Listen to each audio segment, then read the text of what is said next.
Yo guys, what is going on, and welcome back to the second channel. First of all, I want to say thank you so much for the support of the views that you had on my first video, and also all of you that have subscribed so far. In today's video, I want to talk about a relatively interesting topic to myself, and that is going to be movie cars. Now, usually guys, when we think about movie cars, right, we always think about kind of the same ones. Let's say Bumblebee, for example, from Michael Bay's Transformers with the Chevrolet Camaro. We could even think of the Cadillac from Ghostbusters, or maybe the Plymouth Fury, I believe, from Christine. There's also like the Mustang from Bullet, the Charger from Bullet, or of course the Dodge Charger from Fast and Furious, for example. But today I want to talk about what I find an interesting topic to myself. What are the protagonist cars from movies that aren't actually about cars? And yes, I'm using Transformers as an option here for movies that are about cars. I do think that Transformers is a pseudo car movie because everyone thinks about the Chevrolet. Anyway, let's talk about it. The first movie that I do want to talk about is The Intern. Now, a lot of the movies that I'm going to be highlighting here are going to be movies that I've watched with Giselle over the past couple of years. Well, actually over the past year, for example. So, The Intern. First of all, I'll talk a little bit about the movie, and then I'll talk about the car. I would highly recommend it. I thought it was really wholesome. You know, it's about Anne Hathaway and some old guy. I know he's very popular. Robert De Niro, right? Robert De Niro. It's a really fun movie, very wholesome movie. But I do want to talk about the car, for example. So the car of choice, I would say the protagonist car is an Audi Q7 3.0, I believe. Very interesting choice, I would say. I was not expecting that at all. So the movie is set in New York City, and this car actually gets a decent amount of scenes, right? Because I think in the movie, what happens is that her first driver has some issues. I don't want to spoil it if you do want to watch the movie, but the first driver has some issues. He can't work, and she needs to find someone else to replace her as a driver, and that's Robert De Niro's role, one of his duties as his character in the movie. And I just think that, you know, because there is an element to actually highlighting the driver in the movie, obviously there's going to be a highlight on the car that the driver needs to drive, and it is this Audi Q7, which has a decent amount of scenes. So I thought that was pretty cool. It's honestly, you know, when I watch movies with Giselle and it's not a car movie, I will still look for whatever car is in the movie, and the Q7 is one that you see very often. Now, moving on to the next one over here, we have The Housemaid. This was one that we watched literally like over the weekend, just a couple of days ago. I would highly recommend it. It was one of those movies where I did not watch with Giselle when she started playing it on the TV, but eventually I also got invested and I watched the rest of it. Anyway, The Housemaid. So it has Sydney Sweeney and that other lady, which I've seen in other... Babe, what's her name? Do you know her name? Amanda Seyfried. Okay, cool. Yeah, it's a nice thriller movie, but what was nicer was the Alfa Romeo Stelvio that Amanda was driving. So there were a couple of scenes, not many scenes where you see the Stelvio, but it was very interesting from, you know, a car perspective. You know, it's a car that I feel like not many people would choose to be in a movie like this.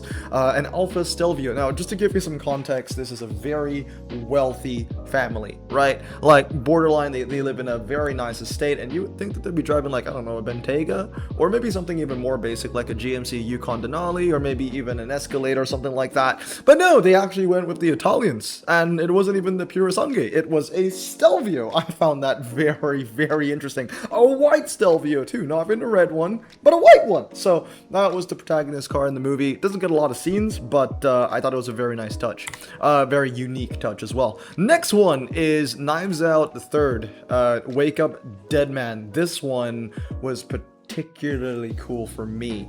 So the main character here, he does drive a Mercedes SL. I believe it's a 560 SL that was in the movie, so that was absolutely cool to see.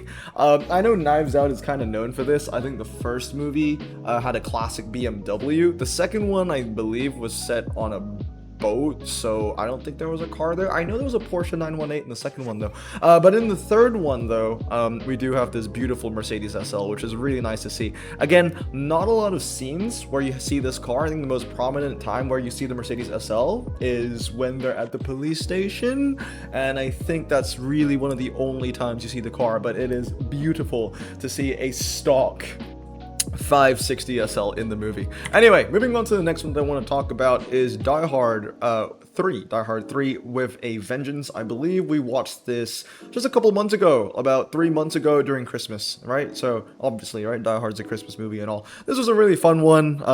Clearly we had Samuel L. Jackson as well as Bruce Willis. That was a lot of fun, and it was like a goose chase going around New York City. It was a more comical Die Hard compared to the first two, well, especially the first one with Hans Gruber. That being said, I remember Giselle really enjoyed it. I think she said that it was your favorite, right, babe? Yeah, it was her favorite of the 3. For me, it's always going to be the first one. But anyway, in terms of cars, I would say that Die Hard 3 is the best one. They had a W126 Mercedes S-Class. I don't remember. Was it a 560 SEL or is it a 420 SEL? I think we'll see the model number later. But anyway, they had a W126 S-Class. Absolutely love it. And this was a really nice protagonist car. It had an entire chase scene. If I remember correctly, I think Bruce Willis's character, he was... I think he stopped the car in the middle of the highway. It was like an insurance broker or something that was driving it. Some stock bro took his car and they went on a chase. It was really nice.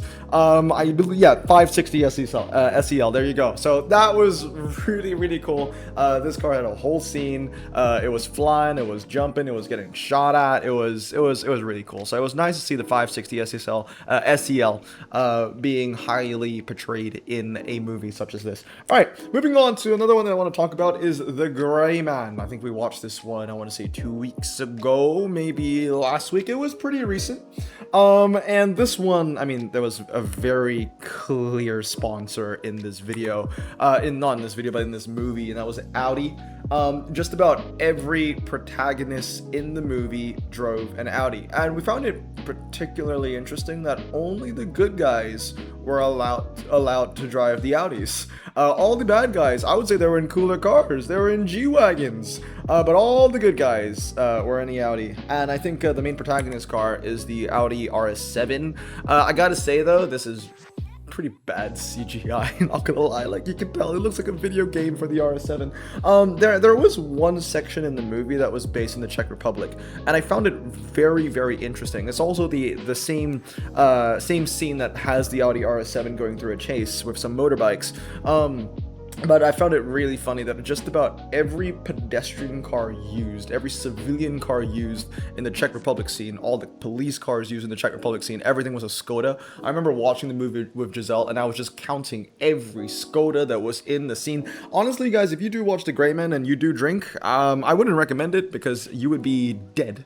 But yeah, take a shot for every time you see a Skoda when they're based in the Czech Republic in The Gray Man, because my goodness, they are absolutely everywhere. Some of the cars that were here included the Audi R8. I believe it was a 2021 Audi R8 that was in here, the facelift as well. Anyway, moving on, we have Pacific Rim. Now, up to this point, every car that I've highlighted is, you know, driven by the protagonists of the movie, of the non-car film. This one is definitely a non-car film. It's about big robots, definitely different from Transformers, cooler than Transformers, I would say. But that being said, this was not driven by the protagonist, but you know, the protagonist was in a scene with this car, and I just thought it was so cool. It's something that it was a very important scene in the movie for character building, right? It was about Mako, and you know, how she met one of the other main characters in the movie, how her life was saved. It was a flashback back in Japan. I think it was, I don't know what year it was, but there was a Mazda RX-7, a 1992 Mazda RX-7, which I found very, very cool. This is the scene that was in. So she was, I think, confronted face to face with one of the kaijus, and this was before one of the main characters came in to save her life. What's her name? What's his name? Pentecost. I think that was his name. But anyway, this is where Mako was saved, and I just thought it was very cool that of all the cars that they chose, I mean, hey, it's a 1992 Mazda RX-7. That's freaking sick. In the background, you can see a Mitsubishi Pajero as well, which I thought was pretty cool. And in front of that, you see, I believe it's a Ford Transit van, which I'm pretty sure wasn't sold in Japan, but it was very interesting to see that in the scene too.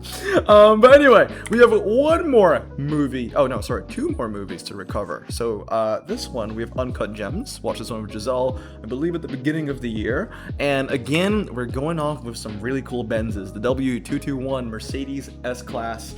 This was a very, very fine touch as well. It was a great movie. One of those where I think Giselle would say is very stressful. It was a very thrilling movie, that's for sure.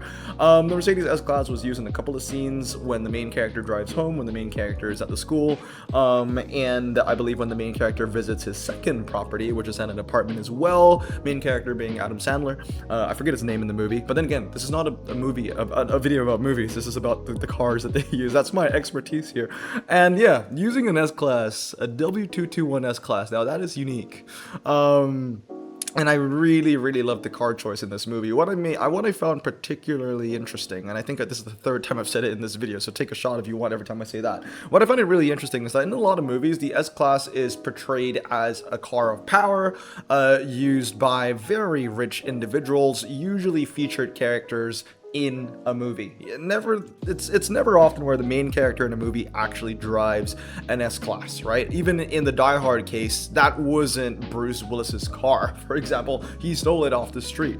But anyway, this is actually Adam Sandler's car in the movie, and it does have a couple of scenes. He even spends a scene where he's just in the trunk. I guess spoilers for that one. But it was really, really, really cool. And the coolest thing about having this generation of S-Class in the movie was, there were some scenes where he was in the interior of the S-Class, and I could even see some components that were in the car that were the same exact components in my car as well, because that generation of Mercedes, they shared some components at the time, and that was just very cool. Nice little touch. All right, anyway, one more movie to talk about. This was Rumble in the Bronx. This was a very significant movie on my part that I really wanted to show to Giselle, because Giselle's a huge fan of Jackie Chan, and this was his first movie in the United States. It was his first movie for Hollywood, so I thought that was pretty cool. And there was a very, very interesting car that was used in this one. It was a Pontiac Fiero, but also a Lamborghini Countach. So it's a Lamborghini Countach build on top of a Pontiac Fiero. I mean, clearly they didn't want to thrash, a real Countach for this movie.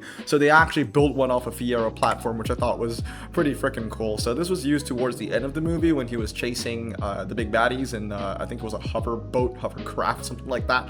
And again, I think he commandeered, I think that's the word, right? When you take a car off someone, quote unquote legally, I think. I actually don't know what the word is, but anyway, he was a detective, I believe, and he took the Countach and he went on for a chase, and I thought it was really, really cool. And you can tell that the Countach looks a little strange in terms of its proportions in the movie, but that's because it is not a real Countach. It's based off the Pontiac Fiero, but I still think that that's very, very, very cool.